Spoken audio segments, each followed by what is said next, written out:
금요일인 오늘 30일은 전국이 대체로 맑다가 남부지방은 오전부터, 중부지방은 오후부터 차차 구름이 많아지겠다는 기상청의 예보입니다.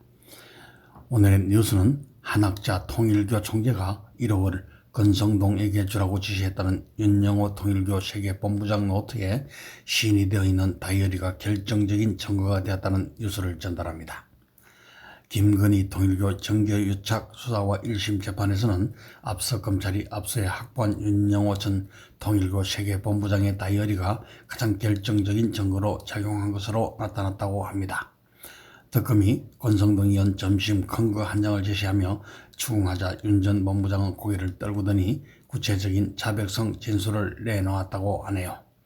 권 의원의 불법 정치자금 수수 협의 한학자 총재가 내실에서 현금을 건넸다는 등의 구체적인 진술로 이어졌다고 합니다.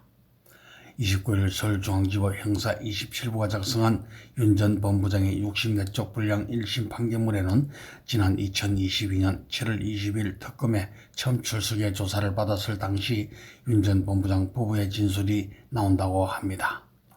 특검은 서울남부지검 수사팀이 압수수색으로 확보한 윤 전 본부장과 윤모 전 세계일보 부회장의 대화 내역을 제시하며 권 의원에게 얼마를 줬는지 물었다고 하네요.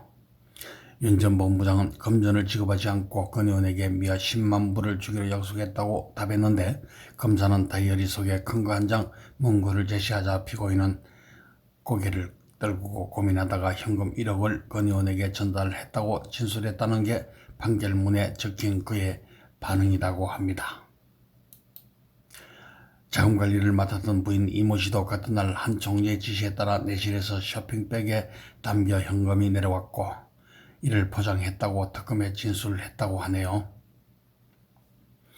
윤 전 본부장은 1심에서 이 다이어리를 포함한 서울남부지검의 압수물 다수를 위법 수집 증거라고 주장했으며, 당시 검찰은 특검의 공소사실과 다른 청탁금지법 위반 혐의로 영장을 받았기 때문에 이 재판에서 증거로 설 수 없다는 주장입니다. 그러나 재판부는 지난 2022년 1월 권 의원에게 1억을 건넸다는 정치자금법 위반 협의, 그리고 김 여사에게 국가 선물을 제공하며 통일교 현안을 청탁했다는 청탁금지법 위반 협의의 연관성을 인정했고, 궁극적 동기가 대통령 후보 윤석열에 대한 접근에 있는 등 사실관계가 밀접하게 연결된다고 판시했습니다. 1심은 2022년 3월 20일 윤 전 본부장이 권 의원과 배석한 채 윤석열 당시 당선인을 만났다는 점도 인정했으며, 이날 이를 보고받은 한 총재가 매우 좋아하며 눈물이 고여 옆으로 흘렀고 정원주도 한호성과 박수를 치며 좋아했다고 하네요. 지난 2022년 7월 말 김건희 여사에게 전달된 것으로 조사된 6,220만 원 상당의 그래프 목걸이 관련 한 총재는 윤 전 본부장에게 국모의 위상, 국모의 품격을 말하며 김 여사에게 목걸이를 선물하는 게 어떻겠냐고 말하며 선물을 지시했다는 내용이 담겨져 있다고 합니다.